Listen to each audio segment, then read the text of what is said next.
Salam Kamir, kekaguman ilahi mengarah pada iman dan rahmat. Dongkleng, dongkleng, dongkleng, dongkleng, dongkleng, dongkleng. Pengantin pria dan wanita dipertemukan di pelaminan. Dongkleng, dongkleng, dongkleng.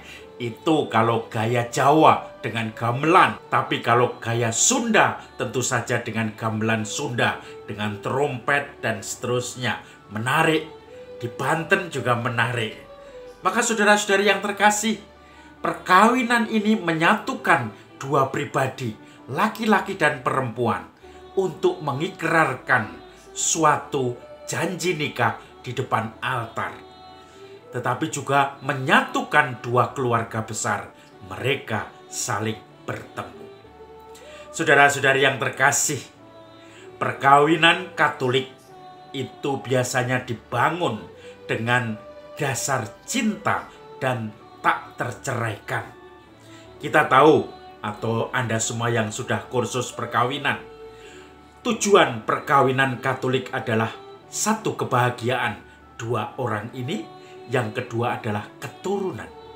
Sedangkan hakikat perkawinan sakramen yaitu dua orang yang dibaptis. Dan itu tidak terceraikan seumur hidup atau kekal. Laki-laki dan perempuan. Dan satu dengan satu atau monogami. Dan itu tidak bisa ditawar lagi. Maka saudara-saudari yang terkasih, Gereja Katolik selalu memahami perkawinan yang tidak terceraikan. Baik orangnya mungkin sudah ketangkap zina, tetapi masih ada pendekatan bagaimana caranya untuk mengampuni, suatu kesempurnaan tersendiri ketika terjadi saling mengampuni pasangan itu sendiri. Saudara-saudari yang terkasih, rupanya ikatan perkawinan itu berat ya. Tidak seperti Romo. Kalau Romo di satu paroki itu ada masalah dengan Romo lain, berantem, itu yang satu bisa dipindah, masalah sudah selesai. Tapi kalau suami istri bertengkar, bagaimana itu bisa tahan seumur hidup? Saya tidak membayangkan perjuangan mereka. Kebanyakan orang pada saat pacaran dan menikah di depan altar itu merasa senang, semangat.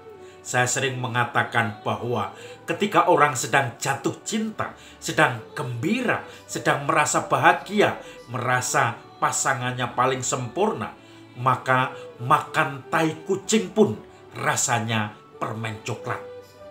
Tetapi setelah 2-3 tahun mempunyai anak satu, anaknya selalu ngompol, suaminya tidak pernah pulang, atau istrinya mungkin hobinya sudah habis karena harus merawat anaknya, maka yang tadinya coklat bisa rasanya tai kucing. Karena apa? Semua menjadi kecut dengan seluruh konsekuensi sebagai suami istri dan bapak dan ibu. Nah, ini bisa terjadi. Berantem karena memikirkan anak, merawat anak, dan juga karena beda hobi, beda makanan favorit, beda warna favorit, beda tempat tinggal, tempat rekreasi, sehingga bisa berantem untuk masalah-masalah yang sepele itu. Tai kucing rasa coklat, menjadi coklat pun rasanya tai kucing. Saudara-saudari, ternyata lama-lama tangan saya capek memegangi ini. Karena ternyata ini memakan tenaga. Saudara-saudari yang terkasih, Injil hari ini juga berbicara tentang perceraian. Orang-orang Farisi ingin menjebak Yesus dengan pertanyaan tentang perceraian itu. Guru, tanya pada Yesus, menurut Anda boleh nggak bercerai dengan alasan apa saja? Maka Yesus pun mengatakan, kamu orang Farisi yang cerdas dan ahli, apakah kamu tidak memahami bahwa manusia sejak diciptakan oleh Allah, laki-laki dan perempuan, maka laki-laki akan meninggalkan ayah dan ibunya, bersatu dengan perempuan menjadi istrinya. Mereka bukan lagi dua, melainkan satu satu daging, dan ini tidak terceraikan. Apa yang sudah disatukan Allah, jangan diceraikan manusia. Tetapi mereka masih protes. Kalau begitu, kenapa Musa menyuruh kami semua untuk membuat surat cerai kalau kami bercerai? Maka Yesus membalik. Karena ketegaran hatimulah, karena keras kepalamu, maka Musa memerintahkan itu. Sejak awal mula, manusia, laki-laki dan perempuan dalam ikatan perkawinan tidak terceraikan. Mereka bukan lagi dua, melainkan satu. Dan ternyata di situ juga ada klausul, ini khusus Injil Matius saja, kecuali karena zina. Injil Markus dan Lukas, Markus itu lebih tua, itu tidak ada klausul itu atau frase itu, kecuali karena zina. Maka saudara-saudari yang terkasih, para murid juga mulai bingung. Kalau begitu bagaimana ikatan perkawinan yang berat itu, mendingan tidak nikah.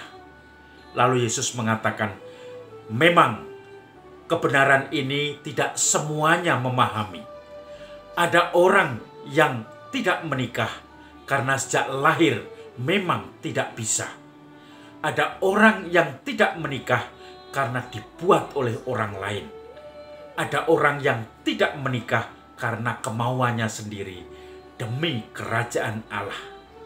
Barang siapa mendengar, hendaklah ia mendengar. Saudara-saudari yang terkasih, pertanyaannya, apakah benar orang karena zina boleh berpisah, bercerai? Nah, saudara-saudari yang terkasih, Gereja Katolik meyakini bahwa klausul itu hanya ada dalam Injil Matius. Dan beberapa tafsir mengatakan karena orang-orang Yahudi pada waktu itu aturannya sebagaimana aturan Musa, mereka boleh menceraikan, dan waktu itu juga aturan negara bahwa kalau kedapatan berzinah boleh cerai, maka Matius tidak mau melawan aturan negara. Maka klausul itu pun dimasukkan sebagai sisipan. Tetapi diyakini aslinya tidak ada klausul kecuali karena zina. Karena Injil lain, yaitu Markus yang lebih tua dan Lukas, itu tidak ada.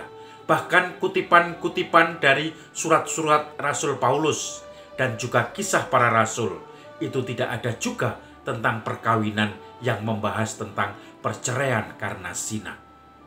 Dan dari Injil Matius ini, maka gereja Yunani Ortodok dan gereja-gereja Reformasi atau Kristen Protestan, mereka mengizinkan cerai karena zina. Saudara-saudari yang terkasih, kalau itu diakui juga oleh Yesus dalam Injil Matius, itu benar-benar asli bukan sisipan. Tidak mungkin Yesus justru mengkritik aturan Musa yang mengatakan cerai itu diizinkan dengan surat cerai. Karena ketegaran hatimu lah, maka yang ideal sebetulnya tidak bisa diceraikan. Tetapi tentu saja dalam proses berikutnya, ketika terjadi dialog, ada masalah, gereja memberikan ruang-ruang pastoral, kebijakan pastoral yang dipakai untuk menghadapi masalah-masalah perkawinan ini. Saudara-saudari yang terkasih, tentu saja kata Yesus yang mengatakan, barang siapa mendengar, hendaklah dia mengerti. Tentu ini diarahkan kepada yang terakhir, bahwa ada orang tidak menikah karena kerajaan Allah, demi kerajaan Allah, yaitu orang-orang yang memilih hidupnya untuk membaktikan diri kepada Tuhan dalam tarekat-tarekat religius. Mereka berjanji pada Tuhan untuk hidup wadat. Sementara pada zaman dulu, banyak orang-orang yang dibuat tidak bisa menikah karena harus menjaga permaisuri atau istri raja, harus menjaga istri bangsawan-bangsawan, sehingga prajurit-prajurit penjaga itu jumlahnya bisa ratusan, harus dikebiri untuk tidak bisa mengganggu permaisuri atau istri dari pejabat-pejabat raja itu. Atau juga ada yang sejak lahir memang mempunyai kelainan sehingga tidak bisa menikah. Entah karena impotensi, karena alat-alat reproduksi tidak tumbuh dengan maksimal, dan itu bisa terjadi. Tetapi yang ditekankan oleh Yesus supaya kita mengerti adalah mereka yang tidak menikah demi kerajaan Allah. Itu bahkan dianjurkan untuk para pengikut Kristus pada waktu itu. Saudara-saudari yang terkasih, saya ingat ketika kakak saya dulu mempersiapkan diri untuk menikah. Kakak dan kakak ipar saya pada waktu itu masih pacaran. Kakak ipar saya dari Lampung datang ke Jogja. Kemudian segala persiapan diadakan di rumah kami. Dan ketemu Romo, waktu itu saya ingat Romo Cokro yang ada di Pugeran, Paroki Pugeran Yogyakarta, dekat Pojok Beteng Barat. Saudara-saudari yang terkasih, waktu itu saya menjadi frater dan saya merasakan ada kejanggalan karena ketika saya pulang, waktu itu saya diizinkan pulang, bapak ibu saya bercerita tentang kakak saya ini yang mau menikah, tetapi rupanya masih ada masalah yang belum diselesaikan, masih ada sedikit kegaduhan. Kakak saya juga masih muda mungkin, sehingga kadang-kadang kurang tekun untuk menemani calonnya, atau kadang-kadang bepergi tanpa pamit dan seterusnya. Karena waktu itu memang kakak ipar saya sudah tinggal di keluarga saya dari Lampung. Nah, kemudian orang tua saya minta saya untuk konsultasi dengan Romo Cokro yang mau menikahkan. Saya cerita panjang lebar Romo, karena Romo Cokro ini dekat dengan keluarga kami. Romo, ini kakak saya mau menikah, sudah jelas tanggalnya, tetapi masih ada masalah-masalah. Gimana ini Romo? Romo Cokro mengatakan dengan lembut, "Ya tidak apa-apa frater, karena kadang-kadang kolam itu kalau dangkal itu biasanya beriak. Tetapi kalau kolamnya dalam, biasanya kolam itu tenang. Tetapi tenang bisa menenggelamkan, membuat orang mati. Tetapi kalau beriak, itu dangkal, walaupun berisik, tetapi tentu saja tidak membahayakan." Saya mencoba menangkap itu karena waktu itu saya masih frater novis. Dan kemudian saya ceritakan kepada bapak ibu saya. Mungkin sekarang saya pahami bahwa Romo itu berharap masalah-masalah yang sering muncul kecil-kecil itu kadang tidak membahayakan. Tetapi kalau semuanya bisa diselesaikan dengan baik, keduanya baik lagi. Tetapi ketika tidak ada masalah, kelihatannya diam-diam ada masalah sedikit karena tidak terlatih menghadapi persoalan-persoalan, akhirnya tenggelam dua-duanya. Masalahnya menjadi rumit dan akhirnya orang berpisah dan tidak tahu harus bagaimana, tidak bisa saling memaafkan lagi. Itu mungkin kiasan kolam yang dalam dan kolam yang dangkal. Tetapi intinya menurut saya adalah bagaimana ketika satu pasangan suami istri, kalau ada masalah itu harus dibicarakan bersama.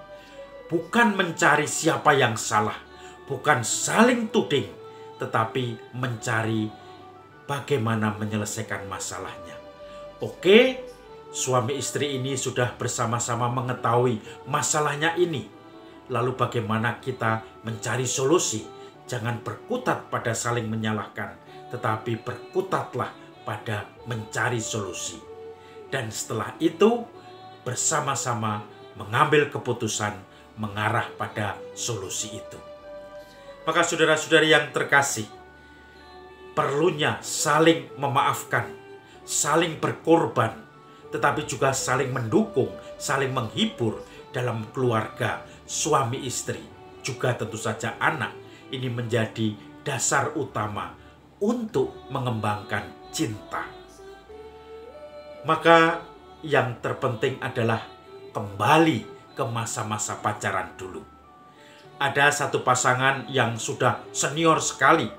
Mereka setiap weekend bisa naik Vespa berboncengan walaupun tidak jauh-jauh, hanya keliling kota saja. Kemudian berhenti untuk makan bakmi goreng di salah satu warung sederhana. Padahal orang itu sudah sukses, sudah punya banyak mobil, tetapi Vespanya tidak pernah dijual. Karena itu Vespa ketika mereka masih mahasiswa dan pacaran. Dan ketika mereka pacaran, mereka seling makan bakmi goreng di tempat di mana dia sekarang sering bernostalgia itu. Rupanya ini salah satu cara untuk kembali ke masa-masa di mana mereka yakin Tuhan menyatukan perkawinan mereka. Di mana mereka yakin Tuhan menunjukkan bahwa istri saya, suami saya menjadi pilihan Tuhan yang terbaik untuk saya. Kalau anggur menjadi kecut, menjadi tawar seperti yang ada di perkawinan di Kana, datanglah pada Bunda Maria.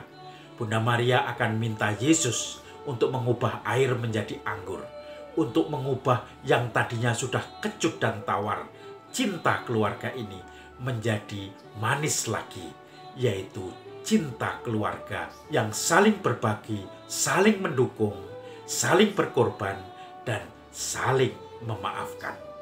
Salam Kamir, kekaguman ilahi mengarah pada iman dan rahmat.